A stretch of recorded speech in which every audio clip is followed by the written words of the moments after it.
Hello everyone. This video is based on class 8th chapter 2 exercises. Short answer questions. Question number 1.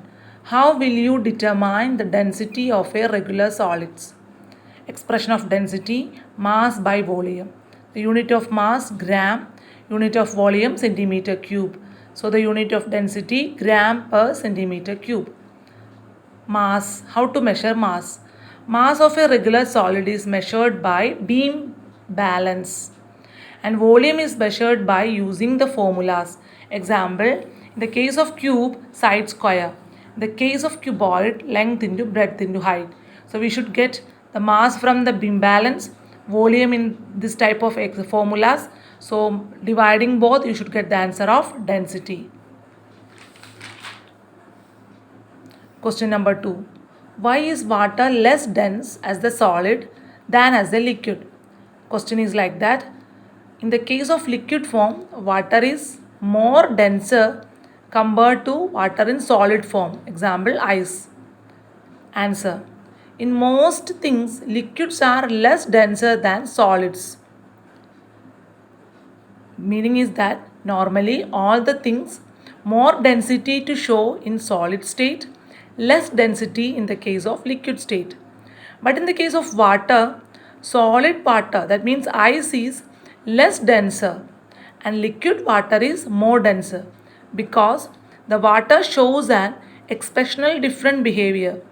It contract on heating from 0 to 4 degree and expand on heating above 4 degree.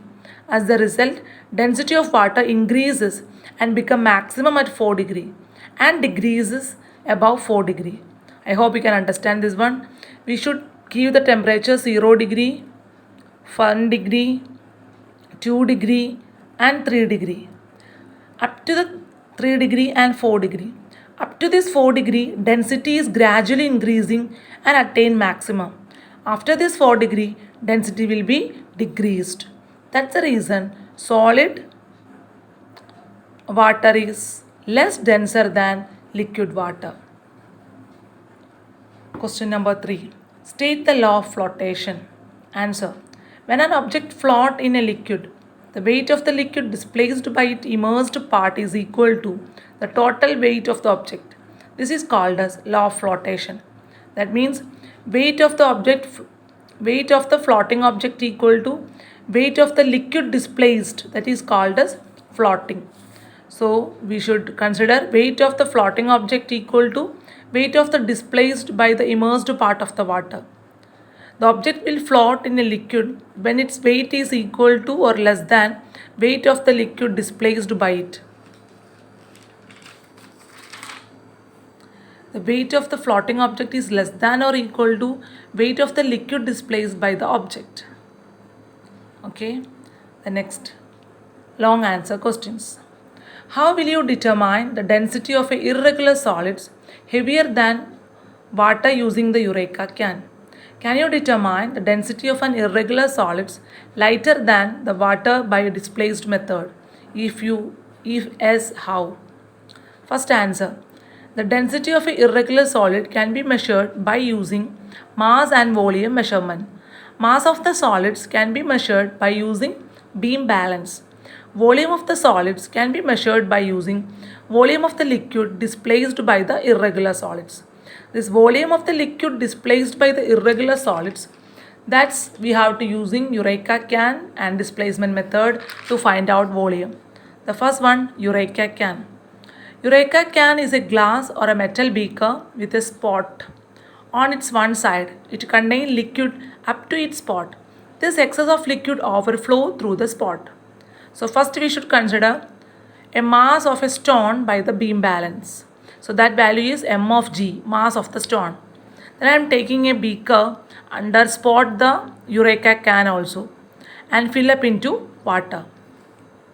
Pour the water into Eureka can till the water starts overflowing through the pot. Point number 3. When the water has stopped dripping, remove the beaker, empty the beaker, dry it and piece it again under the spot. Now tie the stone with a thread and immerse it into the Eureka can. Water placed by the stone overflow through the spot and collect it into the empty beaker.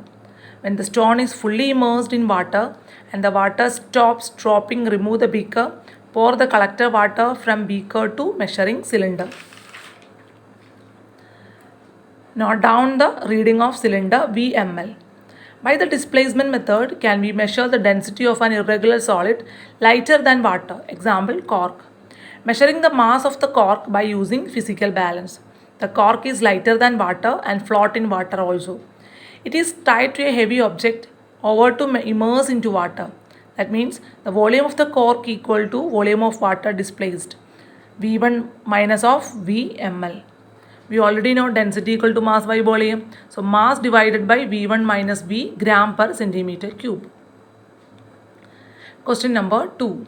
The density of a substance is maximum in its solids, intermediate in its liquids, and minimum in its gaseous state. Explain.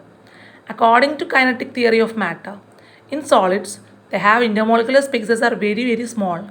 Molecules of solids are very closely packed, so more denser in the case of solids. In liquids, the intermolecular spaces are more than the solid molecules of liquids are loosely packed. In the case of gases, intermolecular spaces are much greater than the solids and liquids. Molecules of gases are very loosely packed. So gases are highly denser. So in the case of solids are more denser than liquids than in gases. Question number 3. Which two forces act on the object when it is immersed in a liquid? How does their magnitude determine that the object will float or sink in the liquid? The object is immersed in a liquid, the following two forces will be experienced. First one is buoyancy force, symbol is capital FB. This force has a tendency to move the object up.